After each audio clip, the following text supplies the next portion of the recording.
3Dचा करायचा आहे. 3Dची मार्जिन कशी करायची बघून घ्या. आता तिची हाईट आहे. आता हे 2.5 आणि नंतर हे 5.5. हे झाल्यानंतर आता तिला गळा कितीचा आहे, गळा त्याच्या हिशोबाने घ्यायचा आहे. 9चा इनफ आहे. 9 10 घे बाई, अजून मोठा घे. आणि हा खाली 3 घ्यायचा आहे. म्हणजे हाईट जास्त राहते.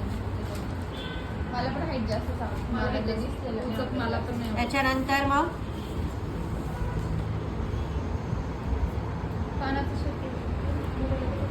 पानाचा शेप पाहिजे असेल तर पानाचा द्या.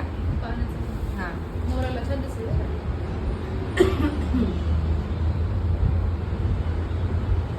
मोंडा म्हणजे आरमोल. आता काही लोकांना नाही समजत मोंडा तर आरमोल समजलं ना. आताच्या लोकांना आरमोलच समजेल. आणि हा छातीचा चौथा भाग.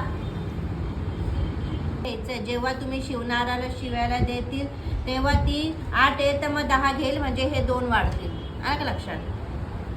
आपल्याला फक्त इथं आरी वर्कचं हे घ्यायचंय. आणि आता याचं हे 7 घेऊ, कारण की 14-28ची फिटिंग आहे. तर मग हे असं एवढं. हे झाल्यानंतर आता तिने पान शेप घेतला. अजून छान तिला शेप द्यायचा असेल खाली असं बोलल्या ना, पानाचा असंच छान वाटतो. ठीक आहे.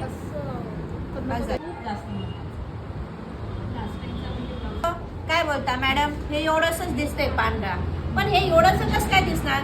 जर तुमचा हा भाग कट होणार आहे मग तो असा पसरेल ना. मग पसरल्यावर तो